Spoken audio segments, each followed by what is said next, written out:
Hello, my friends. How are you today? You know, for the last couple of weeks, I've been having an interesting problem, and that is my computer has been starting to die.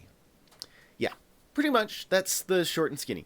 My old computer was definitely on the edge of its limits for life, and it was deciding that it wanted to go to greener pastures, and so I bought some new pieces. I decided on 6 new components: a new case, a new motherboard, the new CPU, new RAM, a new SSD card, which I chose the M.2 card, and I bought a heatsink that was probably way over-spec'd for my particular build, but it allows me to upgrade my CPU in the near future if I decide to upgrade the CPU without changing any of the other components, and I'll have a CPU cooler that will definitely cool. So let's get into the build and I'll tell you more of the story. To find components across multiple platforms, I use PC Part Picker. This allows me to see who has it, at what cost, and maybe even decide if I'm just going to order all from one place or from a couple of places. Once everything arrived, I started this build. So I obviously, starting with the case seems like a good way to start because everything's going to go inside here. This case has a nice tempered glass side, which will make it nice for seeing inside the computer, but also I think the tempered glass will help draw away heat. It's got 2 fans in the front, and this bottom compartment isolates the heat from the hard drives and from the power supply, making it so that heat is reduced in the rest of the box. Putting in all the screws for the motherboard, I was able to get everything secured, and that allowed me to open up for the next part. I'm going to do a whole bunch of cutscenes like I mentioned earlier before, just because you don't need to see all the in-betweens. This is the first time I've ever installed a M.2 solid-state hard drive, and I was pretty new at this. Like, I had to just guess and figure out what I was going to do in terms of putting this stuff in there. I was genuinely surprised by the tiny screws that this particular M.2, well, any M.2 probably even uses. And once I got that in there, I put the heatsink that came with the motherboard on top of it, and it looked like it had a sticker that helped it to adhere better to the M.2, and that was easy to install, not too hard.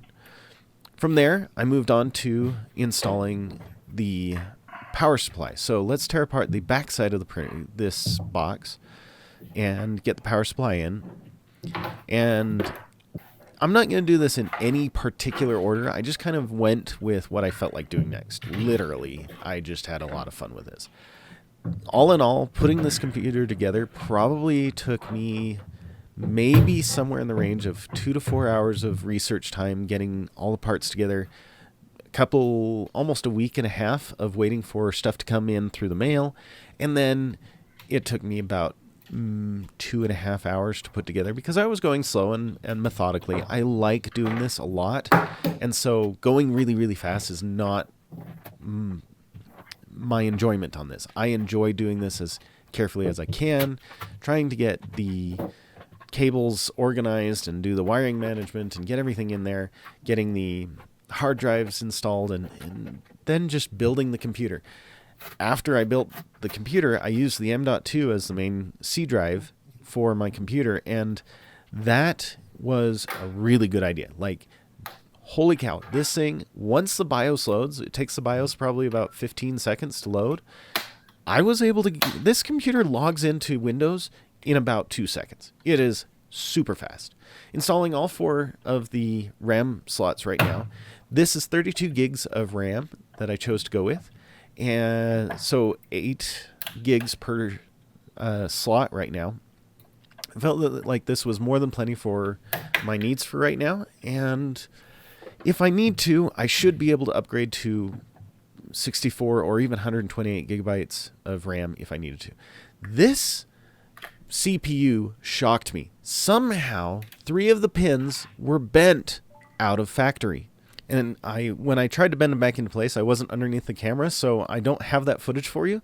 But it was a very careful and freaky moment for me to have to try to bend the pins back in place because those pins are really delicate. And if they break, The CPU is fried. There ain't nothing you can do about it. Well, there are some things you might be able to do about it, but it is a lot of work and task prohibitive. If you want to check it out, there is a Linus Tech Tips for this. This CPU cooler is the largest CPU cooler I have ever owned. Holy cow, this thing was ginormous in comparison to its regular size, which is like usually just the size of a 120 millimeter fan.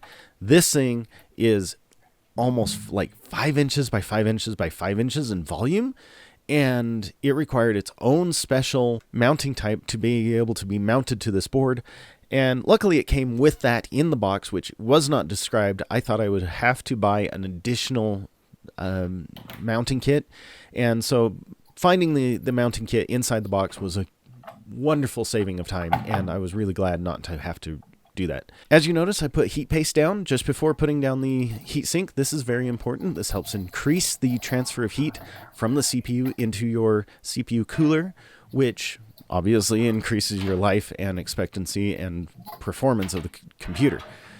This point, this second fan almost didn't fit. I had to raise it up a few of the grills, but luckily, like, the grills were adaptable and it allowed me to put the fans in okay.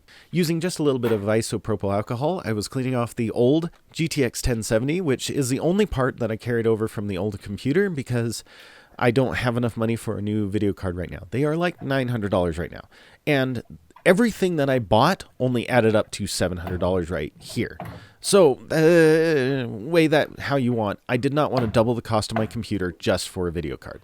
So with that, all we got to do is wrap up the computer, lock down the video card, put on the sidings, and, well, actually we need to do a whole bunch of wire cable management. This took me an additional 20 minutes. Let's not bore about that. Let's go to the pulling off of plastic.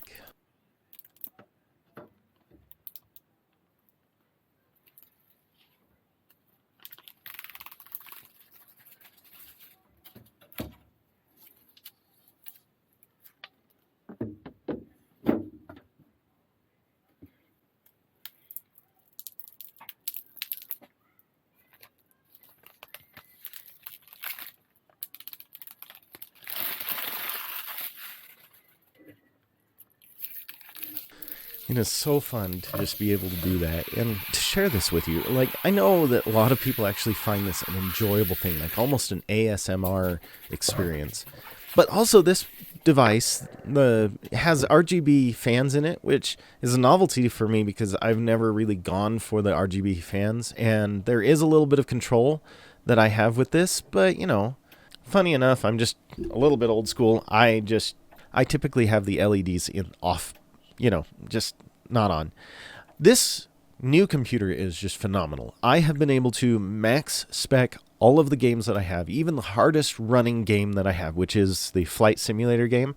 I've run it at full specs, and you don't even hear the main CPU fan rev at all. I am blown away by the fact that this is this well put together in terms of computer.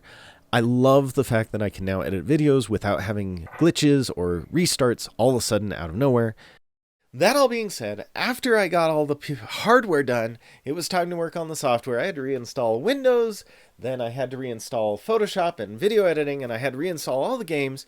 Then I had to go back to the old computer, hunt down all the old saves, so that we could find the save for the Surviving Mars game that we've been playing, and bring that forward into the new computer so that we could use everything. But I am so pleased that it was not the video card that was the problem, because that would have doubled the cost of my build, making my computer almost $2,000 in cost. And I'm really glad that I was able to sneak by in just about $700 of cost for rebuilding my entire computer. That's all I got for you. Have a wonderful day. We'll see you next week. Bye-bye.